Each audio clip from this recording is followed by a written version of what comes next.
I'm the head instructor of Krav Maga Nation based in Philadelphia. This next drill is something that we do in all our schools. Every one of our instructors has seen this, and I talk about this a lot in class because this is one of the drills that comes from one of Emi's original strategies in Krav Maga.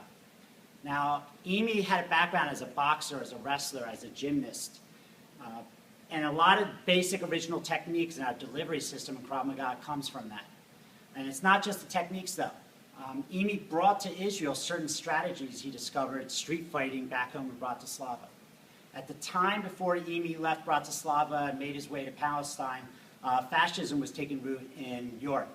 And at that time, Bratislava started having fascist gangs start to come and take root in his country. And Emi was a well-known athlete in the Jewish community. And he was known as being a gentleman, but he was also known for being just a warrior, a good fighter and a good athlete. And he would organize a couple groups of his students because Emi would always stand up and fight whenever some of these fascist gangs would come and start fights. Kind of like, modern equivalent would be like the Nazi skinheads. Nazi skinheads never go into gangbanger neighborhoods and start fighting with the Crips or the Bloods. They always pick somebody who's isolated, some, a 60-year-old immigrant, and just jump them. They're strong in packs, but one-on-one, they're not going to fight somebody who can stand up against them.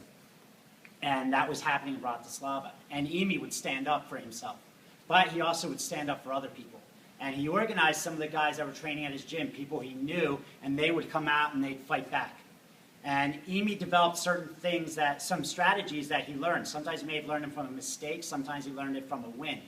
And those concepts came with him and entered Israel and entered the Krav Maga system. And one of them is something we still do to this day, and it deals with multiple attackers.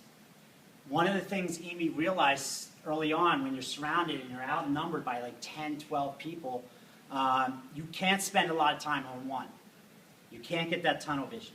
I always use the example of like zombie movies. You have very slow-moving zombies, not a lot of muscle strength, and you can push one down, you can take two down, maybe three, but eventually if your back's exposed, you're just going to get swarmed. So now if that person's weakness is this much, you now have 50 of them, their strength is this much. So Emi realized early on he had to protect his back. And what he would do is he would find a wall. If he was outnumbered by guys, he would find a wall, put his back up against the wall, and now he knew his back was safe, and he knew he wasn't exposed. But he also knew that if there was 10 guys here and he was punching them and spending time clinching and throwing elbows, one other person would jump in, two other people. Street fighting's not like the movies. You don't get surrounded by guys and they take their turns coming in. They see you exposed and they sucker punch you from behind. So Emi said he would put his heel up against the wall. You don't put your back up against the wall, just your heel so you know where it is. And then you punch as hard as you can, just one shot. And he's like, I knew I had to hit him with one shot and it had to be as hard as I could. So he punched once, punched twice, and keep moving. And when my instructor went to Israel and heard this from Emi and heard it from his students, he thought it was, a little hyperbole. Students always build up their instructors. People have legends spread about them. And one time, Alan was in a cafe in Netanya, Israel, with Emi, and Emi got up to use the restroom. And a very old man leaned over from the table, 2 tables away, and says, your instructor, Emi, you're very lucky to be training with him. I remember him back in Bratislava. He'd be outnumbered by 20 guys. He'd put his back up against the wall, and he would be knocking these guys out. And that's when my instructor outfell and realized, wow, it's like those legends are true. And Emi wasn't out spreading them. He wasn't telling everybody, but everything he had heard from his students and people around existed, and they were real. And now that gave validity not only to the stories, but to Emi's ideas, but the concepts and the strategies. And if you watch the news, gang attacks or swarms of groups of attacks are very common.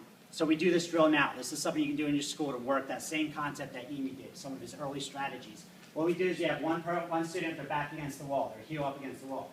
They're in their fighting stance. The rest of the students are in a circle around them, but it's kind of like an oval circle, like a half egg cut in half, okay? So, come here.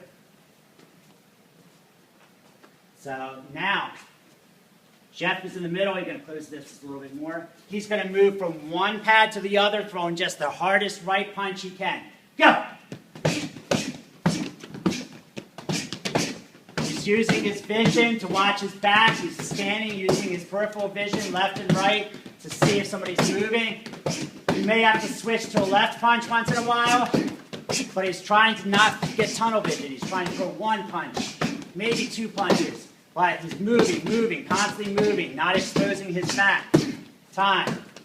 This is something you can do in your school to work, multiple attacker defense. It's a strategy and a concept that has been in Krav Maga not only since day one, but prior to day one. Something Amy developed on the streets, and it's something we can incorporate.